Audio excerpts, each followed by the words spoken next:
Beijing AP Kamila Valieva became the first woman to land a quad in the Olympics, two of them, in fact, and her historic free skate put a stamp on the Russians' dominant run to the gold medal in the team event at the Beijing Games on Monday.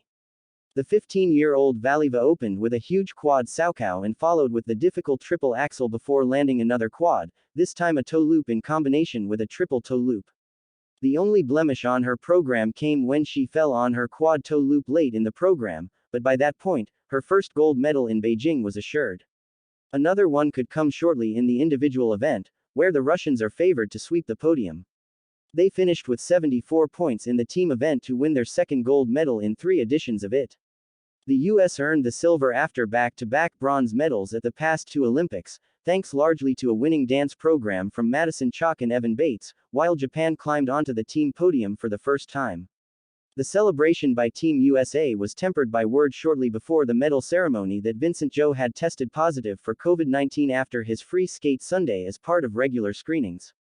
Zhou was being tested again and needed to return a negative result or he would miss the start of the men's competition. His positive test is certain to stress the rest of the American team, including Nathan Chen, whose quest for individual gold begins with Tuesday's short program. The two have been part of the same practice group since arriving in Beijing. The Americans were the talk of Capitol Indoor Stadium after day 1, when Nathan Chen won the men's short program. Ice dancers Madison Hubble and Zachary Donahue earned the highest score in their discipline, and the pair's duo of Alexa Knierim and Brandon Frazier finished third with one of their best short programs.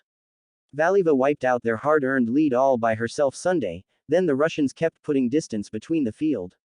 Anastasia Mashina and Alexander Galyamov, the reigning world champs, took maximum points in pairs to begin the final day of the team event, even though they inexplicably collapsed to the ice on their final lift. And their ice dancers, Victoria Sinitsina and Nikita Katsalapov, finished second to Chock and Bates to clinch the gold medal. That left no pressure on Valieva to unload the first quad, and then the second, by a woman in Olympic competition. In our team we've got Kamila Valieva, and Mark Kondrashik too, and Sinitsina and Katsalapov, and Mashina and Galyamov, so probably every skater wants to keep the standard high and not let the team down, Galyamov said. The only controversy, both in Russia and abroad, was the decision to use the same lineup throughout the team competition. 2 substitutions are allowed and only those who skate in the team event earn a medal, leaving some to suggest that Anna Sherbakova or Alexandra Trusova deserved an opportunity to perform for the Russian team Monday. Then again, that would have kept Valieva from being the one to make quad history. Meanwhile, the Americans began their day watching a shaky program from Knierim, and Frazier scored just 128.97 points, last among the 5 nations, leaving Team USA and the Japanese team deadlocked for silver with 2 disciplines to go.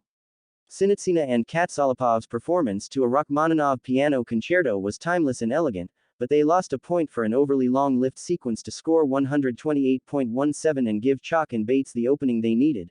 Performing their avant-garde alien astronaut love story, the US champions skated with the kind of emotion and precision that could land on them on the dance podium before the Beijing Games are done. Their score of 129.07 was their highest in international competition and, more importantly, edged the Russians by less than a point. I honestly had no expectations, said Chock, who along with Bates captained the American team. I heard the Russians score right before we skated and I was like, oh, that's such a hefty score. And then it was like, all right, focus. With maximum points from ice dance, the only way the Americans could squander their long-sought silver medal would be for Kaori Sakamoto of Japan to win the women's free skate and for Karen Chen to finish last for their team. Chen made sure that wouldn't happen, following her shaky short program with a redemptive free skate. The 2018 Olympian landed all 5 of her triple jumps, including the triple loop, paired with a double loop, that sent her spilling to the ice on Sunday. As the Cornell student wrapped up her program, set to a piano concerto by Japanese violinist Takako Nishizaki, she had to cover her face in a failed attempt to hold back the tears. Just coming back from yesterday is a huge thing for me, Chen said. I knew I could have landed that loop. I knew that I've been training so well and I'm just waiting for that moment. And for today, to go out there and to do that, was just such an incredible feeling. I know it's the team event, but still it's an incredible feeling.